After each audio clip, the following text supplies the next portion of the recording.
Model হিসেবে আমাদের সামনে উপস্থাপন করলেন বিশ্বনবী সাল্লাল্লাহু আলাইহি ওয়াসাল্লামকে।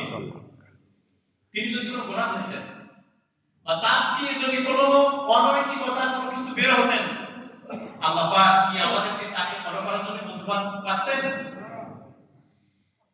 রাসূলুল্লাহ সাল্লাল্লাহু আলাইহি ওয়াসাল্লাম যখন মক্কা শরীফে দাওয়াত দিচ্ছিলেন, কিছু কিছু মানুষ বললেন মুহাম্মদ সাল্লাল্লাহু আলাইহি ওয়াসাল্লাম পাগল হয়ে গিয়েছেন, কিছু মানুষ বললেন তিনি জাদুকর, কিছু মানুষ বললেন তার মস্তিষ্কের রোগ হয়েছে, তাকে চিকিৎসা করা দরকার। এভাবে বিভিন্ন খারাপ খারাপ উপাধি দিয়ে তাদেরকে আল্লাহ রাসূলকে তারা অপমান করতে লাগলো।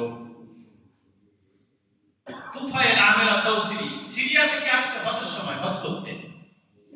উনি নিজে বলছেন হাদিসের মধ্যে, সহিহ বুখারীতে আছে, কিতাব দাওয়াত অধ্যায়ে হাদিসটা বলছে, আমি যখন মক্কার গেট দিয়ে প্রবেশ করি অন্তত 20 জন থেকে 22 জন আমাকে বলছে যে সামনে একজন যুবক বসে আছে, দেখতে শুনতে অনেক সুন্দর, সে পাগল, ভালো ভালো কথা বলে, তুমি ধরো তার কাছে যাও, তোর এটা নাউজুবিল্লাহ বলছে ফাতাফা তাওয়াফু বিল বাইতিল আতীক। আমি যখন কাবা শরীফ তওয়াফ করি দেখলাম কর্নারে বসে মসজিদে হারামের একটা পাশে বসে একটা সুন্দর যুবক আল্লাহর কোরআন তেলাওয়াত করছে। আমার মনে একটা দ্বিধাবোধ হলো যে এত সুন্দর মানুষ পাগল কি করে, তার কাছে গেলাম। পাগল হইলে তো তার কাপড় ঠিক থাকে না, গায়ে জ্বর থাকে, হ্যাঁ এরকম থাকে কিনা। বলছে দেখতে তো অনেক সুন্দর। আমি তার কাছে গেলাম, যে বললাম আনতা মুহাম্মদ, আপনি কি মুহাম্মদ? বলছে বাবা হ্যাঁ আমি মুহাম্মদ। তো বলছে আমি যখন কাবার ভিতরে প্রবেশ করি অনেক মানুষ আমাকে বললেন যে আপনি নাকি পাগল।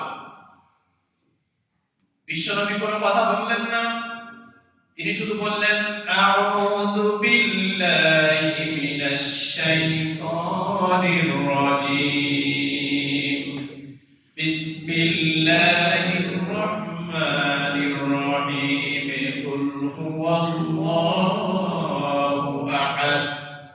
আল্লাহ রাসূল আউযু বিল্লাহি বিসমিল্লাহ করে সূরা ইখলাসটা শুনিয়ে দিলেন। সাথে সাথে ইহুদি তুফাইল আমির আদ-দাওসি ইহুদি ছিল, সে ওই জায়গায় বলছে আমাকে ইসলাম গ্রহণ করে দেন। সুবহানাল্লাহ। কোরআনের কি সুমহান বাণী, তার অন্য কুফরে যে তার অন্তরকে মানে দ্বিধা বিভক্ত করে ইসলামের দিকে আকৃষ্ট করে ফেলেছে। বলছে হে মুহাম্মদ, আপনি কিছুক্ষণ আগে ছিলেন মুহাম্মদ, আর এখন আমি বিশ্বাস করি আপনি হলেন মুহাম্মদুর রাসূলুল্লাহ সাল্লাল্লাহু আলাইহি ওয়াসাল্লাম। বলছে আমি তো ইসলাম গ্রহণ করেছি, আমি হজ করে এখন আমি সিরিয়াতে চলে যাব, ইয়ামানে চলে যাব, আমাকে আপনি কিছু মুজিজা দিয়ে দেন যেন আমি হলাম আমার কওমের নেতা, আমি আমার কিছু দেখাইতে পারি যাতে সবাই আমার দেখে যেন ইসলাম গ্রহণ